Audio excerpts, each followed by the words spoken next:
Good afternoon, everyone. I'm Ali Tamijani, co-founder, CEO of Novineer. I'm also a professor of aerospace engineering at Embry-Riddle Aeronautical University.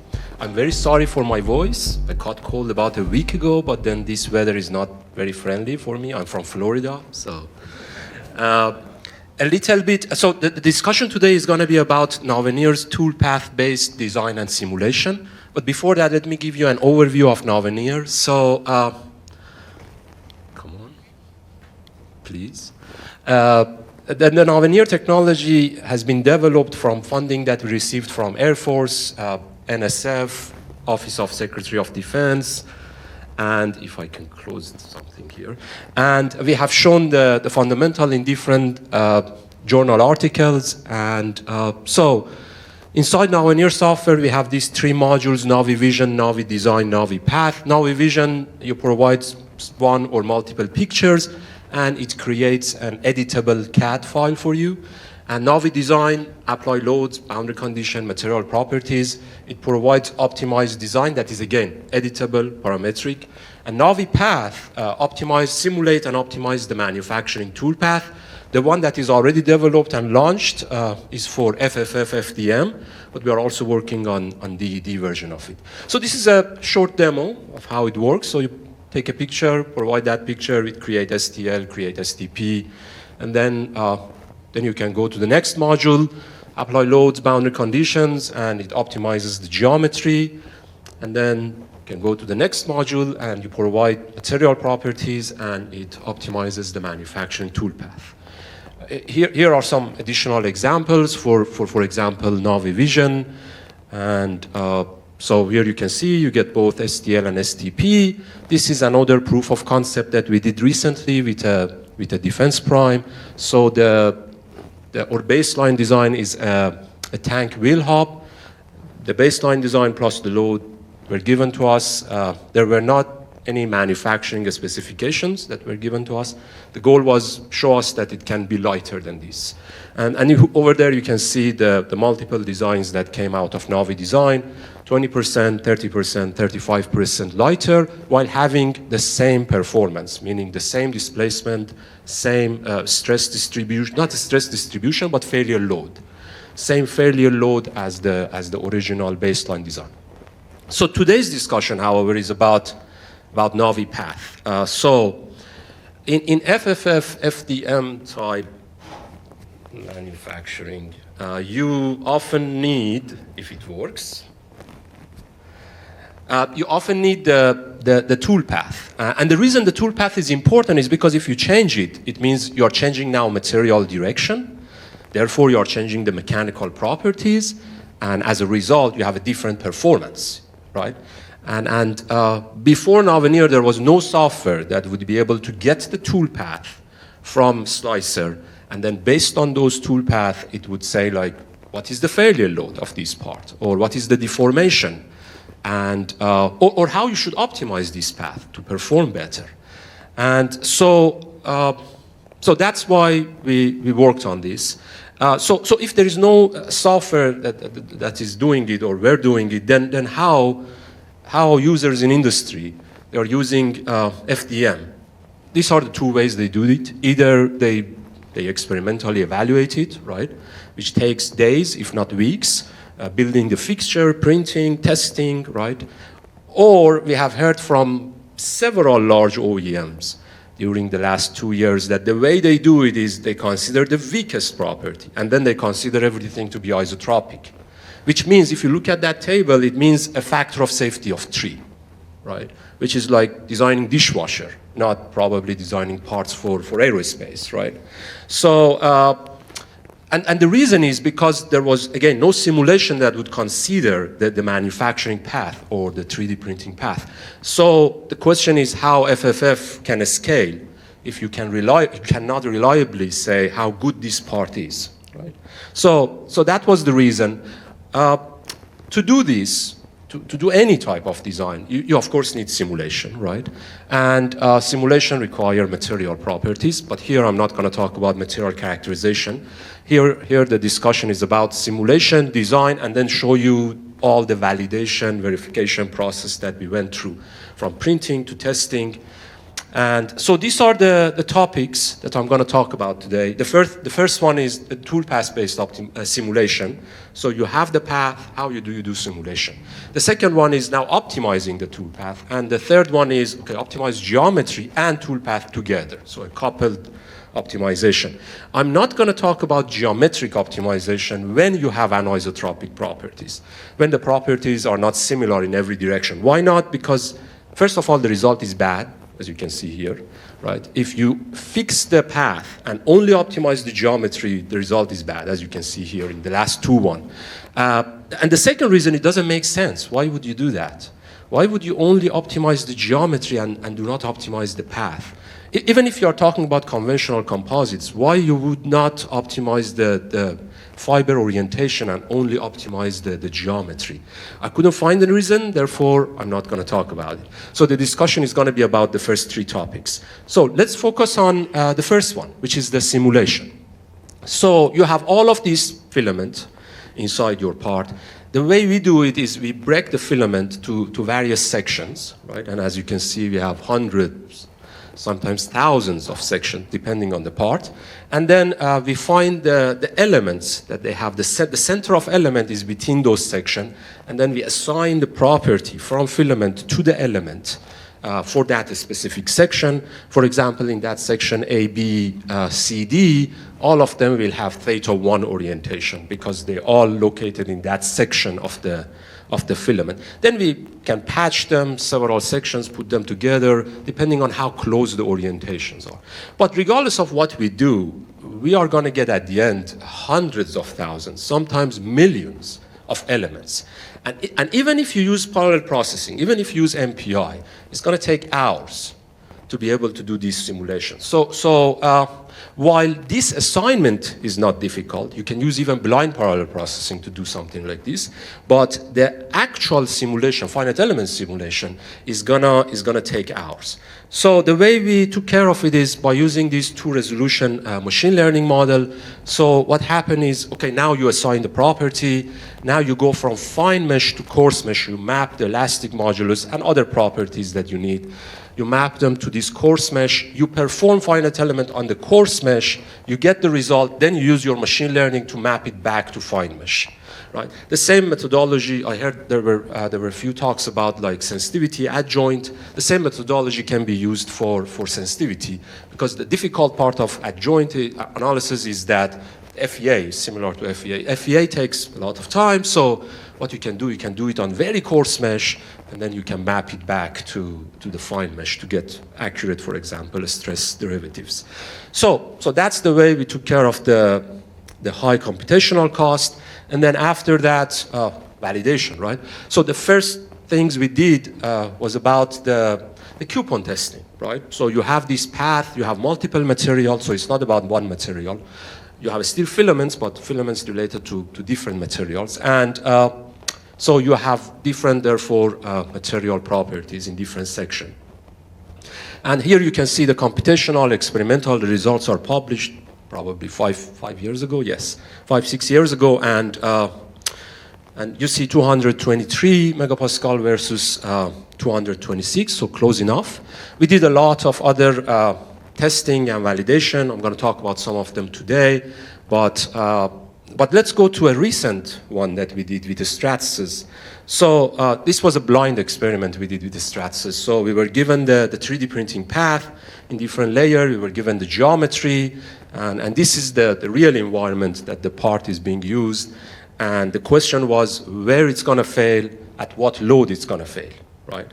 And some other simulation software, when we tried the same thing, we had error up to 150%, right? So the question was how accurate this can model this problem. So these are the two load cases that were given to us. The first load case is, you can see the load is applied, in both load cases the load are applied vertically, but the part is in different orientation. One of them, of course, is weaker than the other one.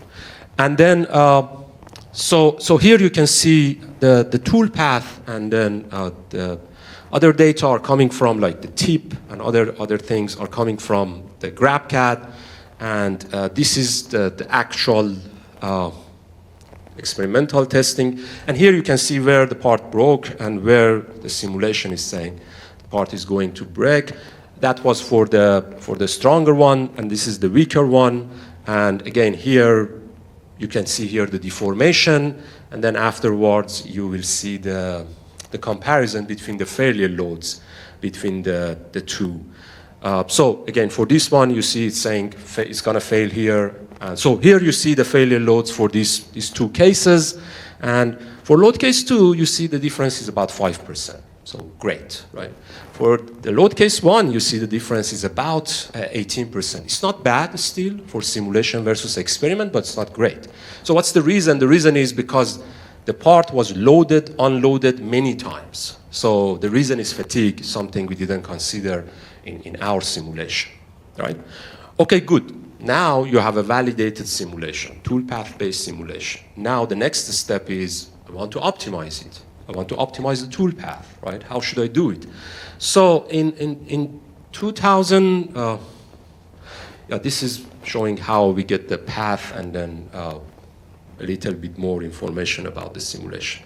Let's move on to this. So back in 2017-18, we published an article about what is load path, because in industry, they talk about load path, like something that is known, but we couldn't find any definition for that, like what is exact load path. So we offered this definition. A structural load flow is the component of internal load that is from or to where the boundary condition is or where the load is applied. Okay, so based on that, we came up with this hypothesis that in every structure, there must exist a load function. That if you look at the contours of that load function, the difference between the amount of function value between the two contours must equal the amount of load that is passing through that function, right? And we mathematically proved this, and we showed how this works. So if you have the stress distribution inside your part, you can take derivatives, and then you can get those functions, and then you can draw them. Okay, great. Now you have load path. Probably the best thing you can do is put exactly the filament on those load paths, because they will make sure the load is transferred from point of application to point of support, as you will see in some examples. But there was a problem. The problem is that the load path doesn't have to be in one layer, right? And here we are talking about layer by layer additive manufacturing. The load path, depending on where you're applying the load, can be a curve, right? So if you have a kind of a robotic printer, right, then it's possible, as you can see for this case, it's possible to go from point of application, the two top holes, to point of support, which is the two bottom holes.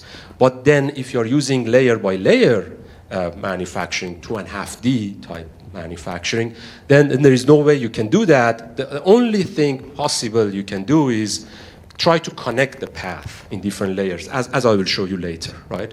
So then there are different scenarios depending on what manufacturing method you are using. The first step is to analyze the part to find out the 3D distribution of the stress inside the part. Based on that, get the load path. But then after that, the manufacturing specifications become important. Based on manufacturing specifications, either you will have this curved layer or you will have a straight layers in different dimensions. So here are three ways you can do it. The conventional way, which is the first one, right? This is the conventional way. You can find it in any slicer. Cura, this is the way you do it, right? So there are two conventional ways. The first one is unidirectional, right? Whatever angle, but unidirectional. The second, in different layer, you can have different direction, but in each layer, unidirectional. The second way is boundary offset. So you can see both of them here in this case, boundary offset and unidirectional. Now, the other two are from NaviPath. So the first one, if you design different path in different layers, but still you can see you are going from point of application to point of support in each layer. So for the first layer, you go to the first point of support. In the second layer, you go to the second point of support. If the load and the support are on the same layer, you are very fortunate. That's the best case for layer by layer additive manufacturing. Then you can define this unified toolpath, which is going to be much better than changing it in different layers, as you will see. So how much am I going to gain from doing this? 60% improvement in stiffness. Don't change the geometry, just change the path. This is what conventional slicers can do, and these are the two that we have done, optimizing the toolpath. That's huge, right? And you can also look at the failure analysis, look at the failure index, where the weakest part is, how you can make it stronger, and all of that. Okay, great.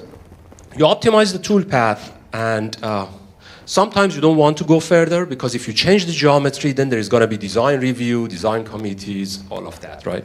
But if you have the luxury to change the geometry and toolpath together, that's where this one will help, right? So the best way to do the change in geometry is implicit. And the reason is because it makes sure that the part is not going to break during the optimization iteration. And implicit means level set, right? So you define a function. If you cut it at 0, you get the boundary of the part. And then while the math seems difficult, it's actually really easy. You use the Hamilton-Jacobi, move it up and down using the velocity until you get to the right shape, right? But the important thing is that there are two parts here now. The first part is the sensitivity with respect to the shape, and the second part, G2, is the sensitivity with respect to the path. And that's why it is a coupled optimization, not just topology or shape optimization. So the question is again, how much would I gain? You already showed 60%. If I do both of them, how much am I gain? So here is a result, for example, that is again published, and you can see that 90% improvement in stiffness if you do both geometry and topology optimization. And at some point we had this hypothesis that maybe doing topology optimization is not good because it sometimes increases the singularity in the direction. Direction suddenly changes because of all these different members that you have. Maybe shape optimization is better than topology optimization. We compared them, no, the hypothesis was wrong. Actually, topology is better, right, than shape optimization. And at least with a couple of tests that we did, we found out that the topology optimization is much better. Here you can see the result for the two, the topology and the shape optimization. Right? And sometimes there is a discussion whether I should do a stiffness-based or a strength-based optimization. Strength-based is, of course, much more difficult, but much more valuable. Here is an example. Right? So this one is stiffness-based, that one is a strength-based.